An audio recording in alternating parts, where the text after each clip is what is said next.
Assalamualaikum warahmatullahi wabarakatuh. Di sini kami ingin mempresentasikan materi prosedur dan tujuan pelaksanaan pengajaran remedi. Dosen pengampu Sari Indriani, SPD, MPD. Kami dari kelompok 13 yang beranggotakan saya sendiri Ardania Saputri dan rekan saya Sofia Al-Isra. Ada 4 agenda yang akan kami bahas di presentasi kali ini, yaitu yang pertama, tujuan pengajaran remedi, kedua, prinsip-prinsip pengajaran remedi, ketiga, metode dalam pengajaran remedi, dan keempat, prosedur pengajaran remedi. Langsung saja ke pembahasan yang pertama, yaitu tujuan. Mukhtar dan Rusmini berpendapat tujuan kegiatan remedial adalah pertama, agar siswa dapat memahami dirinya, khususnya prestasi belajar, dapat memperbaiki atau mengubah cara belajar siswa ke arah yang lebih baik, dapat memilih materi dan fasilitas belajar secara tepat, dapat mengembangkan sikap dan kebiasaan yang dapat mendorong tercapainya hasil belajar yang jauh lebih baik, dapat melaksanakan tugas-tugas belajar yang diberikan kepadanya setelah ia mampu mengatasi hambatan-hambatan yang menjadi penyebab kesulitan belajarnya, dan terakhir, dapat mengembangkan sikap serta kebiasaan yang baru dalam belajar. Kemudian masuk ke pembahasan yang kedua, yaitu prinsip pengajaran remedi.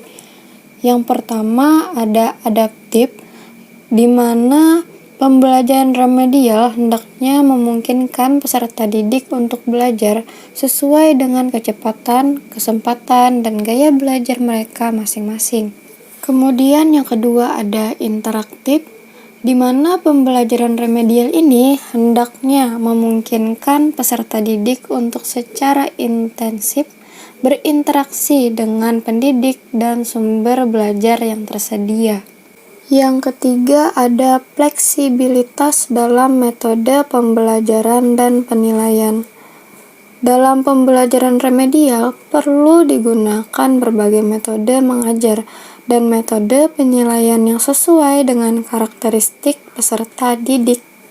Yang keempat, ada pemberian umpan balik sesegera mungkin.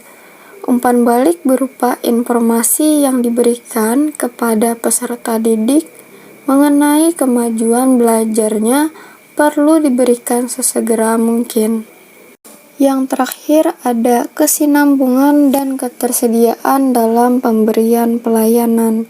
Sekian dari saya, materi selanjutnya akan dijelaskan oleh rekan saya Sofia Al-Isra. Selanjutnya, yang ketiga adalah metode pengajaran remedial. Metode yang digunakan dalam pengajaran remedial yaitu metode yang dilaksanakan dalam keseluruhan kegiatan bimbingan belajar, mulai dari tingkat identifikasi kasus sampai dengan tindak lanjut. Metode yang digunakan yaitu tanya jawab, diskusi, tugas, kerja kelompok, tutor, dan pengajaran individual.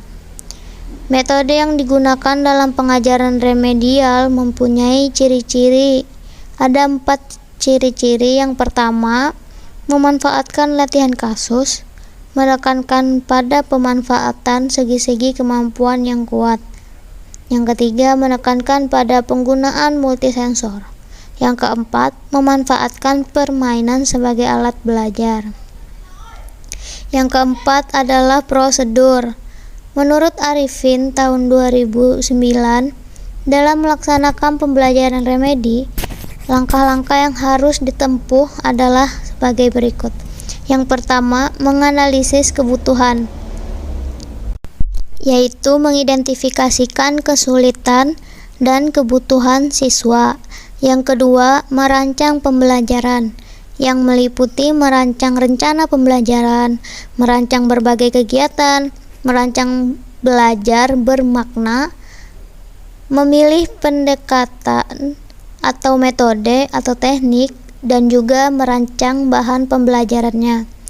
Yang ketiga, menyusun rencana pembelajaran, yaitu memperbaiki rencana pembelajaran yang telah ada, di mana beberapa komponen disesuaikan dengan hasil analisis kebutuhan siswa. Yang keempat, menyiapkan perangkat pembelajaran, seperti memperbaiki soal LKS, dan lain sebagainya. Yang kelima, melaksanakan pembelajaran yang meliputi merumuskan gagasan utama, memberikan arahan yang jelas, meningkatkan motivasi belajar siswa, memfokuskan proses belajar dan melibatkan siswa secara aktif dalam pembelajaran. Yang keenam, melakukan evaluasi pembelajaran dan menilai ketuntasan belajar siswa. Terima kasih, sekian dari kelompok kami. Apabila ada yang kurang jelas silahkan dipertanyakan kembali. Wassalamualaikum warahmatullahi wabarakatuh.